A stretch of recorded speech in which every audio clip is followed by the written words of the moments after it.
સુરતથી સમાચાર કે જ્યાં બિલ્ડિંગમાં દાદર તૂટી પડતા ભારે દોડધામ મચી ચૂકી છે। જ્યાં 3 માળની બિલ્ડિંગમાં દાદર તૂટી પડ્યો અને પાલનપુર જકાતનાકા પાસે સરસ્વતી પાર્ક ટાઉનશીપની આ ઘટના સામે આવી છે। દ્રશ્યો સામે આવી ચૂક્યા છે જ્યાં ફાયર વિભાગની ટીમ જો રહીશોનું રેસ્ક્યુ કરી રહી છે।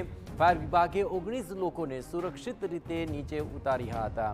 આ ઉપરાંત સદનસીબે ઘટનામાં જાનહાનિ ટળી છે, પરંતુ આ દાદર તૂટી જવાને કારણે થોડીવાર માટે તો ભયનો માહોલ છવાઈ ગયો હતો। અફરાતફરી મચી ગઈ હતી।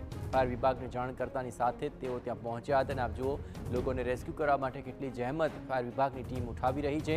અહીં બિલ્ડિંગમાં અચાનક જ આ દાદર તૂટી પડે છે અને તેને કારણે દોડધામ મચી જાય છે।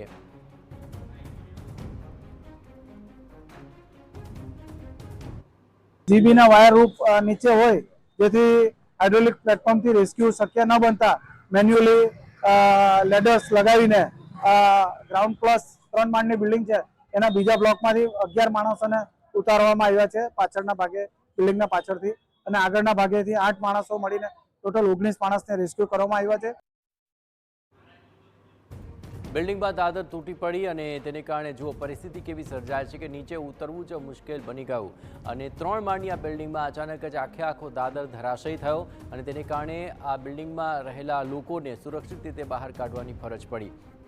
વધુ વિગતે વાત કરવા માટે જોડાઈ રહ્યા છે TV9 સંવાદદાતા બલદેવ સુથાર। બલદેવ, આખરે ઘણી વિકટ પરિસ્થિતિ સર્જાઈ હશે કે જ્યારે 3 માળની બિલ્ડિંગનો આખો દાદર તૂટી ગયો। રેસ્ક્યુની કામગીરી કેવી રહી અને ખાસ કરીને આ દાદર તૂટી પડવાનું કોઈ સ્પષ્ટ કારણ સામે આવ્યું છે?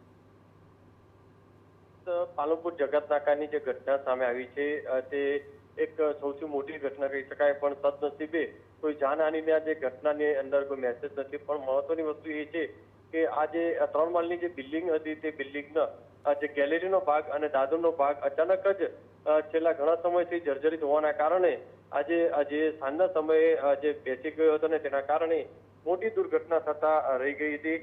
પણ સૌથી મહત્વની વસ્તુ એ છે કે જ્યારે દાદરનો ભાગ અને જે ગેલેરીનો ભાગ તૂટવાના કારણે જે બિલ્ડિંગમાં કેટલાક લોકો હતા તે અંદર જે રહેતા હતા ને તે દરમિયાન જે ફસાયા હતા।